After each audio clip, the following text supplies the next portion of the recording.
اس کام کے کچھ لوازم ہیں، کچھ شرائط ہیں، اس کی کچھ تدریج ہے جو ہمیں سنت سے ملتی ہے، قرآن سے ملتی ہے، حدیث سے ملتی ہے۔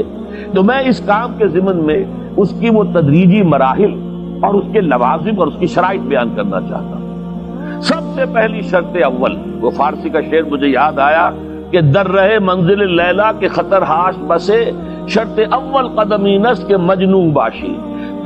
پہلی شرط یہ کہ مجنون بنو۔ تو یہاں کا پہلی شرط کیا ہے؟ پہلے صاحب ایمان بنو، ایمان تمہارے دلوں میں ہو۔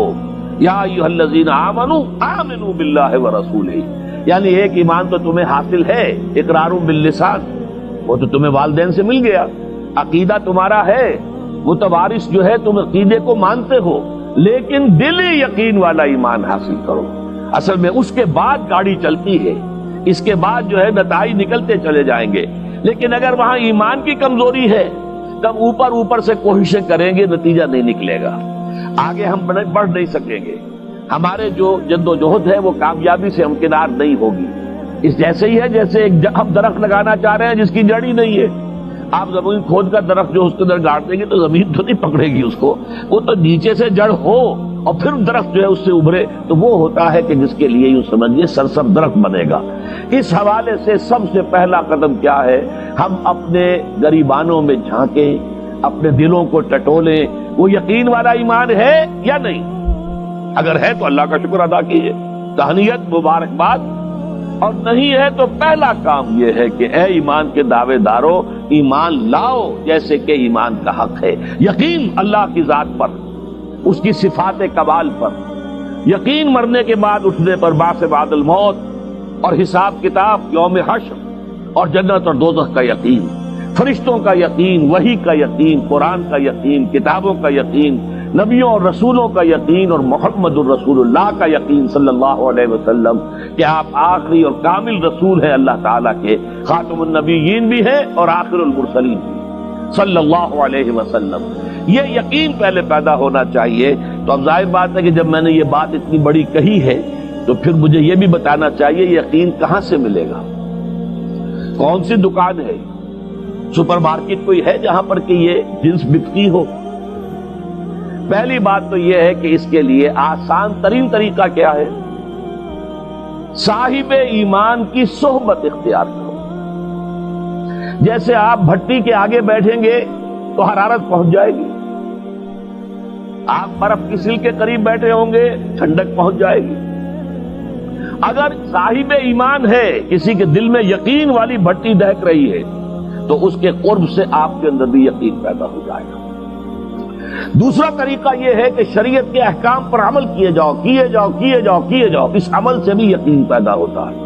یہ دو طرفہ معاملہ ہے، یقین سے عمل پیدا ہوتا ہے اور عمل سے یقین پیدا ہوتا ہے۔ جیسے آپ کہتے ہیں وشیس سرکل، وہ بری شے ہوتی ہے کہ ایک چیز ہے بڑھ گئی تو پھر اس کے اور خرابی بڑھ گئی، اس سے پھر وہ پہلی خرابی اور بڑھ گئی، پھر وہ اس سے اور خرابی بڑھتی چلی گئی۔ جیسے پیچ آپ کہتے ہیں ہر چکر کے ساتھ وہ پیچ آگے بڑھتا جاتا ہے، اسی طریقے سے بھلائی کا بھی ایک سرکل ہے۔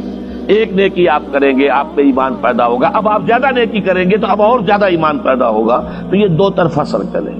اور تیسری بات جو ہے، خاص طور پر فہیم، ذہین، انٹلیکچوئل لوگ، سمجھدار لوگ، اور آج کی دنیا آپ کو معلوم ہے کہ ہمارے نوجوان طبقے میں بہت بڑی تعداد ہے بہت سمجھدار لوگوں کی، اس لیے کہ ان کی معلومات کا دائرہ بڑا وسیع ہو گیا ہے۔ جدید دنیا میں جو علوم ہے ان کا ایکسپلوژن ہے، دھماکہ ہو گیا، اتنے علوم پھیل گئے اور اس کے اثرات ہیں۔ اخبار بین لوگ بھی جو ہے وہ بھی ایک طرح سے ہر ایک ان میں سے فلسفی ہوتا ہے، آپ اس سے ذرا بات کر کے دیکھیے، وہ اپنے فلسفے بگاڑے گا، اپنی رائے دے گا، معلوم ہوتا ہے کہ شاید سب سے بڑا سیاسی تجزیہ نگار یہی ہے۔ لہذا وہ لوگ کہتے ہیں کہ ہمیں تو وہ بات بتاؤ جو ہماری عقل کو بھی اپیل کرے۔ یہ جو معاملہ ہے وہ ایمان جو عقل کو بھی اپیل کرے، اس کی سورس صرف ایک ہے اور وہ قرآن حکیم ہے۔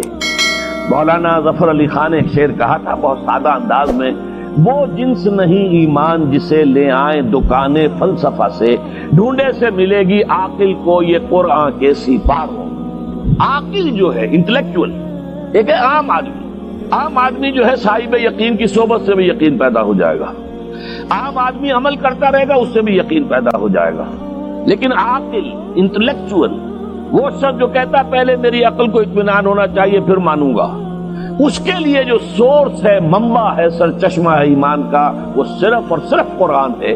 اس میں غور و فکر کرے، انسان اس طرح قرآن کو پڑھے کہ وہ براہ راست اس کا مفہوم اس کے دل کے اوپر اترتا چلا جائے۔ جیسے علامہ اقبال نے کہا ہے کہ تیرے ضمیر پہ جب تک نہ ہو نزول کتاب، گرہ کشا ہے نہ راضی نہ صاحب کشاف۔ قرآن تو تمہارے اپنے قلب پر نازل ہونا چاہیے۔ اور یہ اصل میں ان کے والد نے کہا تھا ان سے، بالکل بچپن میں۔ علامہ اقبال چھوٹے سے بچے تھے، ان کے والد تھے ذرا صوفی منش آدمی تھے، وہ شیخ نور محمد۔ وہ آئے فجر کی نماز مسجد سے پڑھ کر آئے تو دیکھا کہ اقبال جو ہے بچہ وہ قرآن پڑھ رہا بیٹھا ہوا۔ اس نے کہا والد نے کہ بیٹے تم یہ قرآن کیسے پڑھتے ہو؟ اب وہ حیران ہوا بچہ، کیا بچان بس میں پڑھتا ہوں قرآن جیسے پڑھتے ہیں، آپ کا مطلب کیا ہے؟ کہا بیٹے قرآن ایسے پڑھا کرو کہ جیسے یہ تم پر نازل ہو رہا ہے، یوں سمجھو کہ تم پر نازل ہو رہا ہے، تم مخاطب ہو۔ اب اس چیز کو انہوں نے اپنے اس شعر میں ادا کیا، تیرے ضمیر پہ جب تک نہ ہو نزول کتاب، گرہ کچا ہے نہ راضی نہ صاحب کشاف۔ جیسے یہ قرآن قلب محمد پر نازل ہوا تھا، فَإِنَّهُ نَزَّلَهُ عَلَىٰ قَلْبِكَ، جبرائیل نے یہ اے نبی اے محمد آپ کے دل پر اتارا ہے۔